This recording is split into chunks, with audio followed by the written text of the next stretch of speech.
लेकिन एक बार में नहीं समझ में आया तो दोबारा कैसे समझेगा? समझेगा, जरूर समझेगा। और अगर नहीं समझेगा तो हम उसे बांध देंगे। हाँ, बस आप सबसे विनती है कि एक मौका और दे दीजिए। दिया, ये लो। दरोगा जी, गिरफ्तार करो इसे। इसने हमारे जात के इस आदमी को देखो कैसी बुरी तरह से मारा है। गिरफ्तार करो इसे।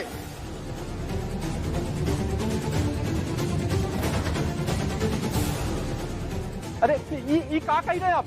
हम कुछ नहीं किए। हम कुछ नहीं किए। अरे कहा कुछ नहीं किए जोकू, तुम ही तो किए हो सब। नहीं नहीं, झूठ है। जोकू कुछ नहीं किए, तो ये मारे हैं। हम सब जने देखे हैं। ये गलत कर रहे हो साहब आप। अरे क्या गलत कर रहे हैं हम? सही बोल रहा है ये। मैंने खुद अपनी आंखों से देखा है जोकू को, इस आदमी को घायल करते हुए। हम सब गवाह हैं इस बात के, और ये लाठी सबूत है। अरे सबूत है कि नहीं भाई? ये सबूत है। नहीं, कोई सबूत नहीं। हम सब जने देखे, ये सब झूठ है। अरे पकड़ो इसे, इससे पहले कि भाग जाए। चलो, रुक, अरे रुक, अरे पकड़ो, मार दूंगा। पकड़ो दरोगा।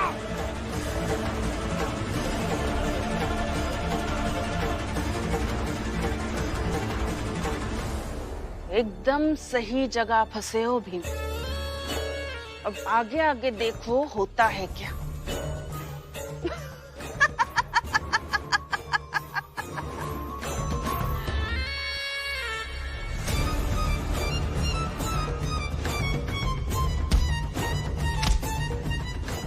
तू जितना ज्यादा जख्मी होगा ना उतना मजा आएगा।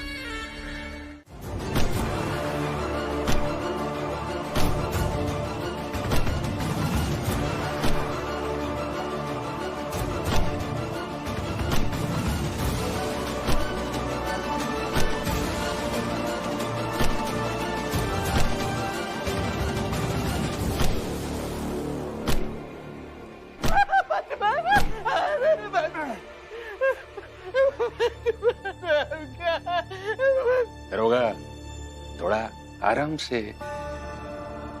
अरे ये हमारी शतरंज का वो मोहरा है जिसकी चाल चलकर हमने भीमराव को ऐसा उलझाया है ना कि वक्त आने पर हम उससे जो चाहे करा सकते हैं। इसे चारा बनाकर हम उस भीमराव पर ऐसा भावनात्मक दबाव बनाएंगे ना कि वो मजबूर हो जाएगा हमारी बात मानने के लिए और उस पूरन का केस छोड़ने के लिए। मार डालूंगा इसे। अगर उस भीमराव ने पूरन का केस वापस नहीं लिया, मार डालूंगा।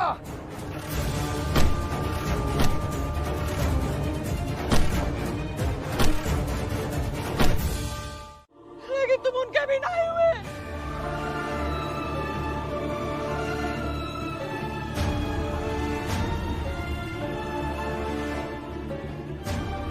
ठीक है, ठीक है।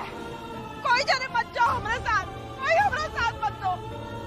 हम अकेले जाएंगे थाने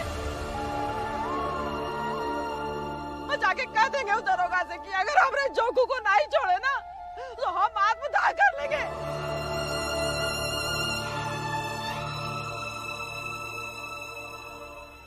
खुद को जला के खत्म कर लेंगे। पुलिया ताई, आप कहाँ जाएंगी? आप बस शांत रहिए। भीम है ना, वो कोई ना कोई रास्ता निकाल देगा। अरे क्या रास्ता निकालेगा वो? अपने लिए तो पूरन का जरूरी है ना। वो काय जोकू के बारे में सोचेगा? पुलिया,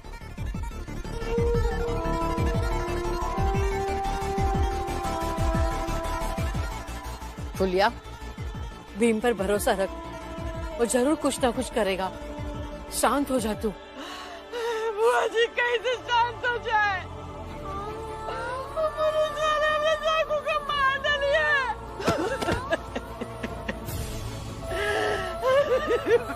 जोकू,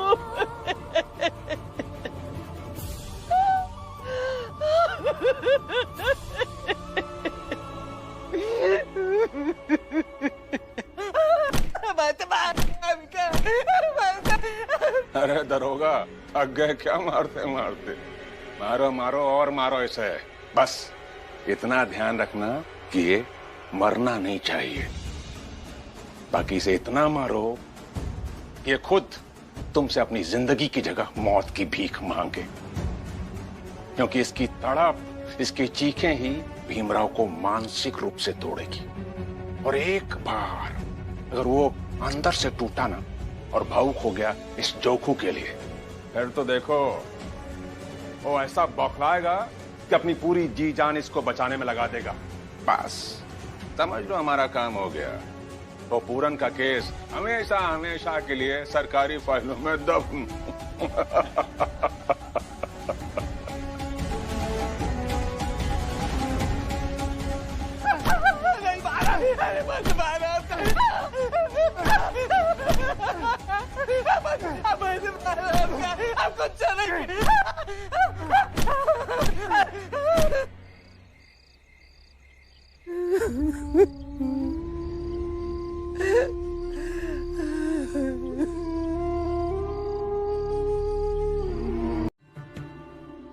लेकिन ये बात तुमसे कहनी है, बुद्धिमान भीम से कहनी है, उस भीम से कहनी है जिसके लिए उसके जात का हर व्यक्ति उसके लिए अपना है।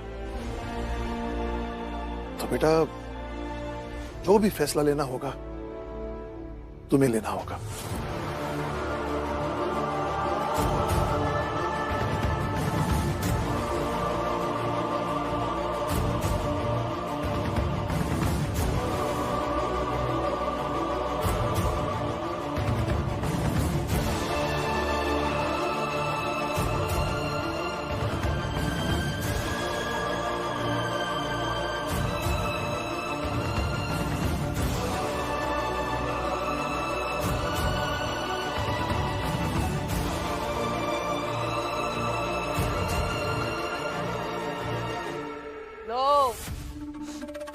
भीम को उसके बाबा भी नहीं समझा पाए।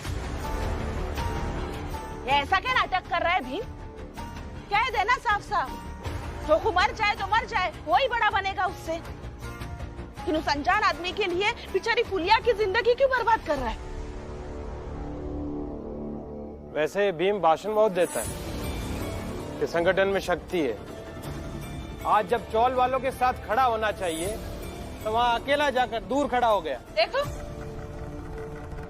कितना साथ देता है ना आप लोग उनका। और एक बात सुन लीजिए, मेरे पति कभी अकेले नहीं होंगे, मैं उनके साथ थी और हमेशा रहूंगी। फुलिया विधवा हो जाएगी ना तब भी रहना उसके साथ। तेरा पति तो सुरक्षित है, उसे थोड़ी कोई मारेगा।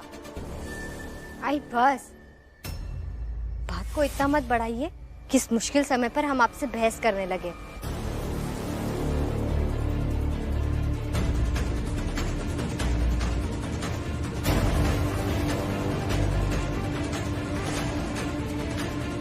अब आप मेरी जगह बैठ गए तो मेरी जगह खुद को रखकर सोचिए क्या करना चाहिए और क्या सही है।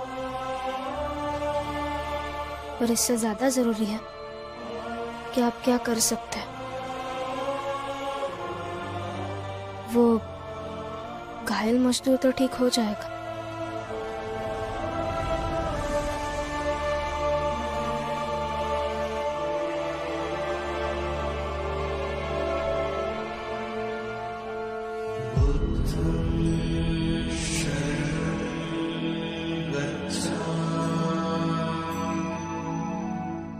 बुद्धं शरणं गच्छामि, धम्मं शरणं गच्छामि, संघं शरणं गच्छामि, बुद्धं शरणं गच्छामि,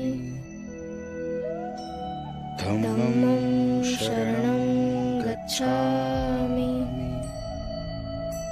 संघं शरणं गच्छामि। देखिए मेरे सर पे लाठी से वार जोखू नहीं किया है।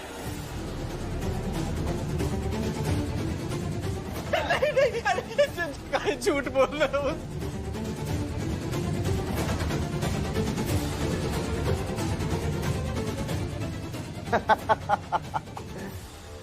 अब बताओ भीमराव, जिसके साथ हो उसकी गवाही से बढ़कर और कुछ है? अब क्या करूं? लिखूं एफआईआर या केस वापस लोगे?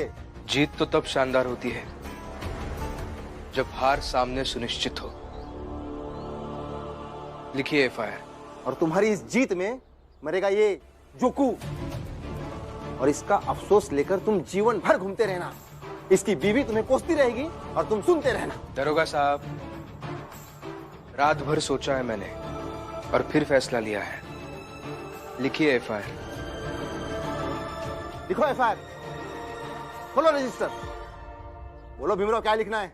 जो इतनी देर से मैं कह रहा हूं वही लिखना है। तुमने जो कहा वो मैं भूल गया, अब फिर से बताओ क्या लिखना है? ठीक है, लिखिए। पहले इनका नाम लिखिए और लिखिए कि इन्होंने जोकू काका को जबरन यहाँ पकड़ कर लाया और रात भर ये इन्हें मारते रहे।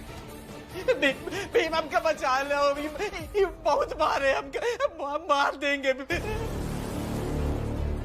लिख लिया सर। लिखा? और कुछ लिखना है? नहीं, हो गया। तो फिर चलो निकलो बाहर यहाँ से, कानून को अपना काम करने दो।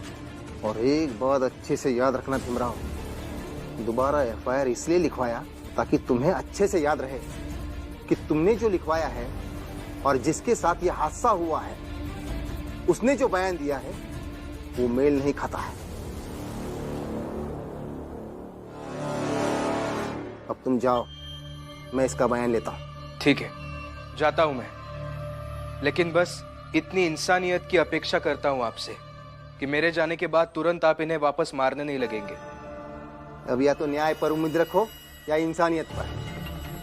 और जोकू के साथ हम जो चाहे करें उसके जिम्मेदार सिर्फ तुम होगे, क्योंकि तुमने पूरन का केस वापस नहीं लिया, इसलिए ये सब हो रहा है। भीम हमका नहीं चलो, भीम हमका बचा लो, नहीं तो मार डालेंगे हमका। जोकू काका, आप चिंता मत कीजिए।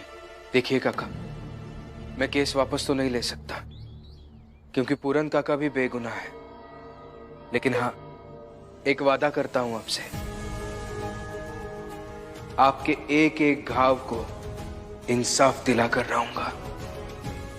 विश्वास कीजिए, मेरे अपने लोग हैं, मेरे चाल के लोग हैं, और अब पूरन काका भी मेरे ही हैं। बचाना दोनों को चाहता हूं, लेकिन ये होगा कैसे, ये समझ नहीं आ रहा है।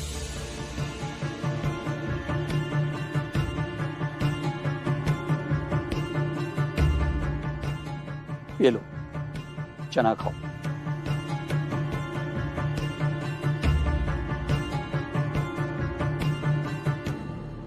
खाओ खाओ। हम दोनों न्याय के खानदान से जुड़े लोग हैं भीमराव, और न्याय में छुआछूत सिर्फ अपराधी के साथ किया जाता है। खा लो।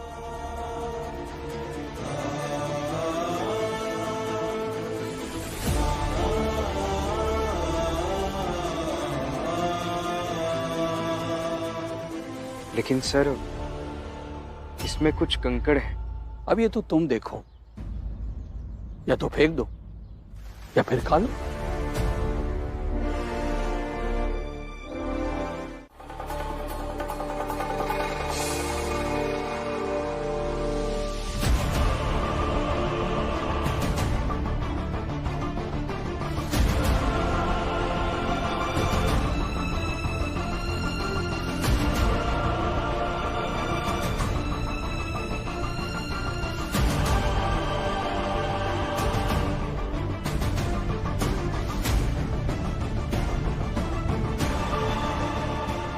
अब खा लो। मैं इसे अपने पास रखता हूं सर, घर जाके खा लूंगा। Thank you. देखो भीमराव, अगर जज को 100% ये नहीं लगा कि इस केस पर चर्चा होनी चाहिए, तो फिर वो एक ही सुनवाई में इस केस को बंद कर देगा। जैसे तुमने इसमें से कंकड़ निकाले हैं, वैसे ही केस में से पहले भ्रम चुन चुन कर निकालते हैं, और फिर जो बचेगा वो सत्य है। इसलिए कल की अदालत की सुनवाई के लिए कंकड़ों को हटाकर कुछ सत्य बातें अदालत के सामने रखनी होगी।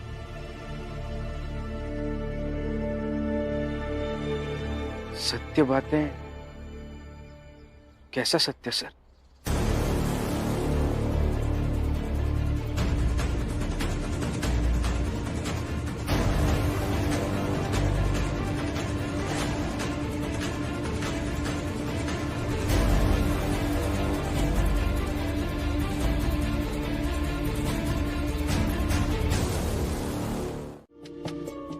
वो भीमभाव और रमा अब तक नहीं आए और रात ज्यादा हो गई, तो उन्हीं का इंतजार कर रही हूँ। चिंता तो मुझे भी हो रही है, लेकिन एक और बात की चिंता है। क्या? यही कि मैंने सुना था कि तुम और लक्ष्मी जहाँ काम कर रही हो वहाँ पगार तो हमेशा समय से मिल जाती है, तो इस बार देरी क्यों हो रही है?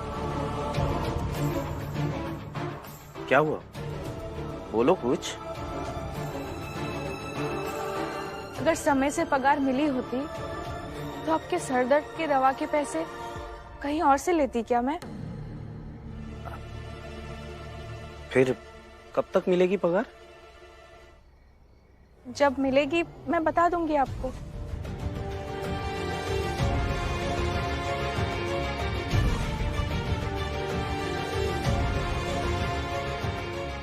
नहीं, वो ऐसा होता है ना कि जब पति घर पर बैठा हो, काम पर ना जाता हो और पत्नी काम पर लग जाए तो कुछ बताती नहीं है। मैं हाथ जोड़ती हूँ, फिर से आप मर्दों की मानसिकता से ग्रसित होकर मुझसे लड़ने झगड़ने मत लगिए। अरे नहीं नहीं, तुम गलत समझ रही हो। मैं तो बस यूं ही पूछ रहा था, बाकी कोई बात नहीं है।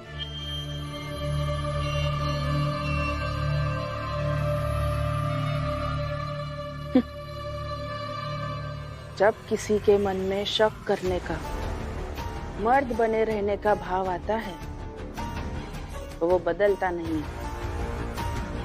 अब जैसे ही मौका मिलेगा करुणा तुम्हारे लिए मैं बाला को पहले जैसा बना ही दूंगी।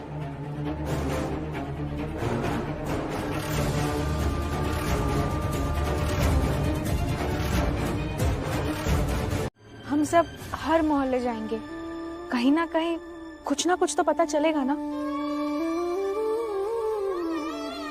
भाभी, आप जो कह रही हैं वो उतना व्यवहारिक नहीं है। अब हमारी जात के इतने सारे लोग रहते हैं बंबई में, इतने सारे मोहल्ले हैं, कहाँ कहाँ जाएंगे, किस किस से बात करेंगे, और वो भी एक ही रात में। और पूनावाला सर ने तो कहा है कि कल अगर कोर्ट में हम हमारा पक्ष मजबूती से नहीं रखेंगे तो जज साहब कल ही वापस केस बंद कर देंगे। भीम,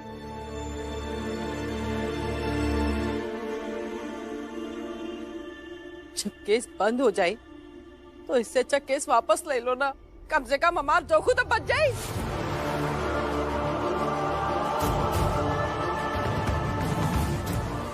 काकी, आप समझने की कोशिश कीजिए ना मेरी बात को, और भरोसा रखिए जोकू काका को कुछ नहीं होगा। क्या भरोसा रखे? हमें भाई पता चला है कि जौन आदमी जोकू के खिलाफ गवाही दिया रहा, तुम मदद मांगे खातिर वही के पास चले गए। अरे भीम, तुम तो वो आदमी हो ना जो एक केस जीते के खातिर एक का 1000 जोकू का भी आहुति दे दो, तुम्हें कौनो फर्क नहीं पड़ेगा। काकी,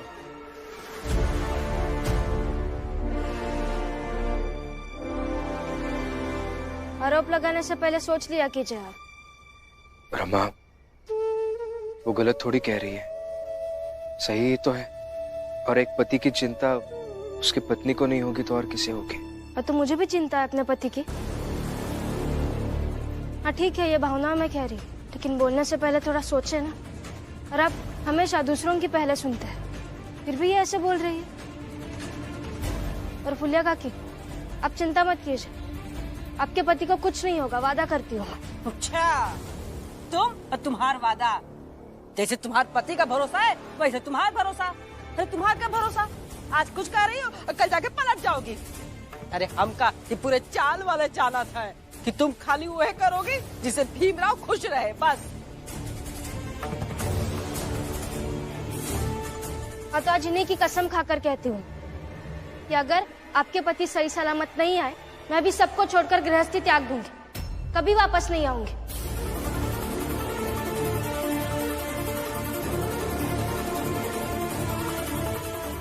रमा, ये क्या बोल रही है तू? सही कह रही हूँ बुआ, भावना में नहीं कह रही हूँ, बल्कि विश्वास है मुझे अपने पति पर।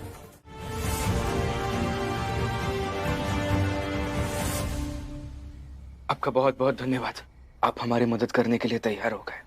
भीमराव, मुझे अपने बीवी, बच्चे और परिवार को बचाना था, इसीलिए मैंने झूठी गवाही दी, मगर मैं चाहता हूं तुम उन दोनों को बचा लो। अब मैं कोर्ट में गवाही तो नहीं बदल सकता, मगर तुम्हारी मदद जरूर कर सकता हूं, सबसे चुपके। चलो ऑफिस खोलते हैं।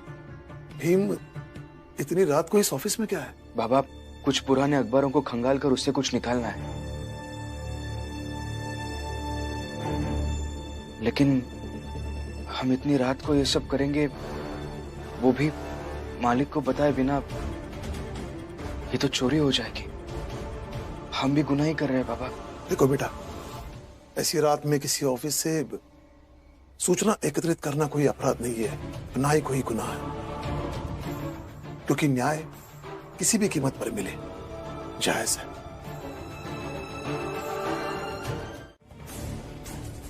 अब इससे मेघनाथ और उनके लोगों को और चिढ़ मचेगी।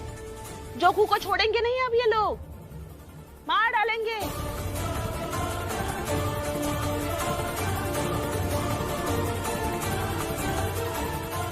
इंतजार तो मैं भी कर रही हूँ कि इन लोगों ने रात भर में ऐसा किया क्या। आप लोगों को जो सोचना है सोचिए, जो समझना है समझिए, और जो बातें करनी है वो कीजिए, लेकिन मुझे पूरा विश्वास है कि भीम अगर आएगा तो कुछ ना कुछ बड़ा काम करके ही आएगा।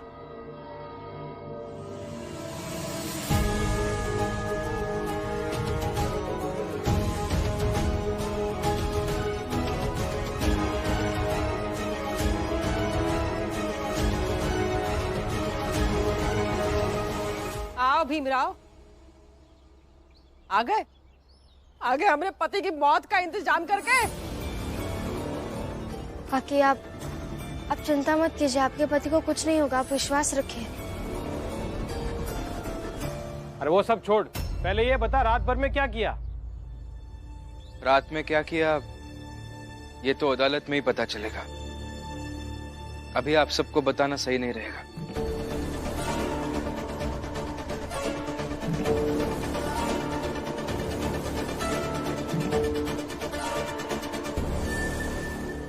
भीम बेटा, तुम जल्दी से तैयार हो जा, फिर हम कोर्ट चलते हैं। हाँ बाबा, मैं यही कहीं तैयार हो जाऊंगा।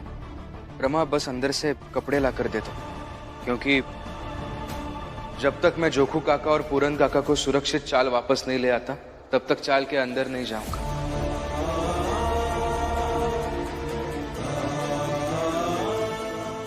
जाइए आप सब जाकर तैयार होकर आइए।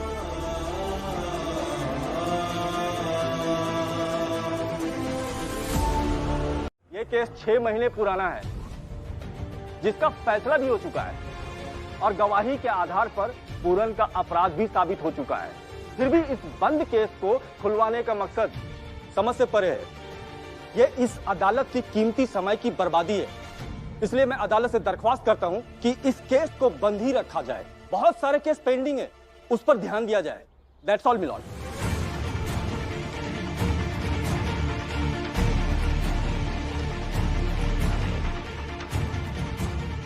मिस्टर पूनावाला,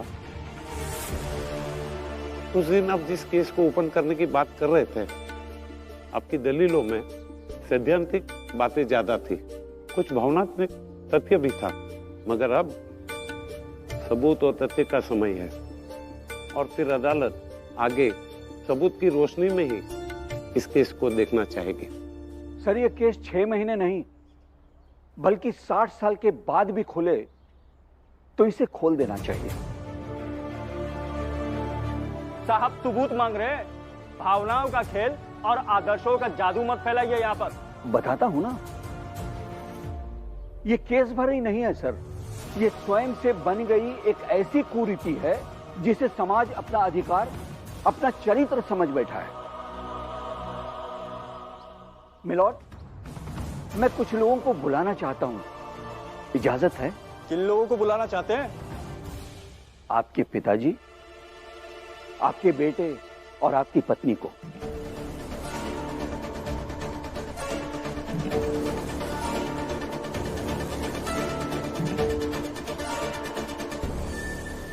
ये कैसी बातें कर रहे हैं आप? उन्हें नहीं बुला रहा हूं मैं, मगर काश बुलाते और वो भी देखते कि आप कैसे गलत लोगों का केस लड़ रहे हैं। गलत उन्हें भी नहीं लगता, मगर इतना तो लगता जितना आपको लग रहा है कि आप गलत लोगों के साथ खड़े हैं। आपको जिससे बुलाना है बुलाइए, पर आपस में बहस मत कीजिए। आइए आप सब लोग।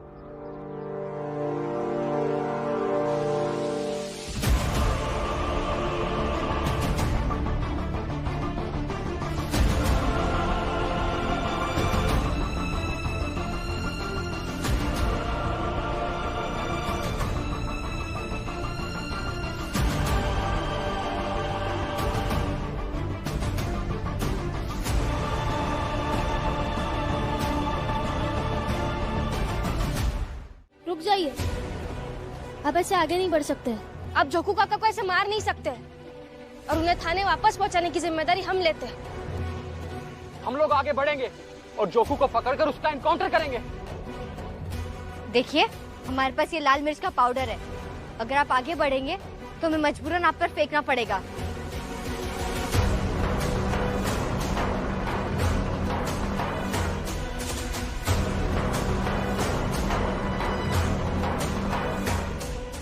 ऐसे कैसे फेंक दोगी मिर्ची?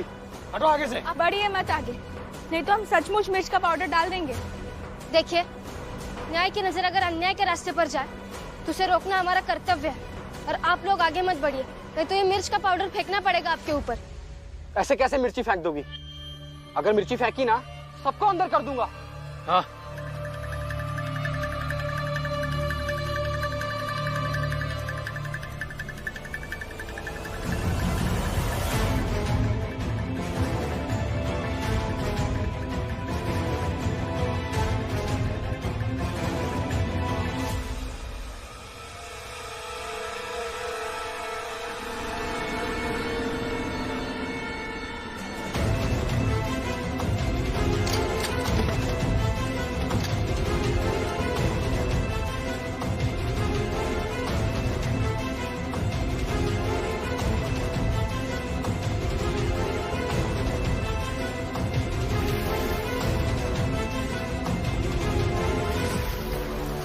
वकील साहब, ये अखबार चलाने वाले आप ही के दोस्त हैं,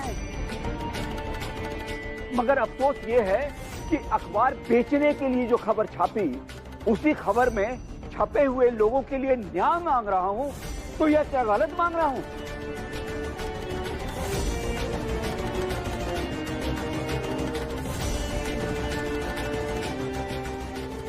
मिलॉर्ड, मैं चाहता हूं कि इस केस पर थोड़ा और समय दिया जाए और पूरन के गुनाहगारों को ढूंढा जाए और उन्हें सजा दी जाए।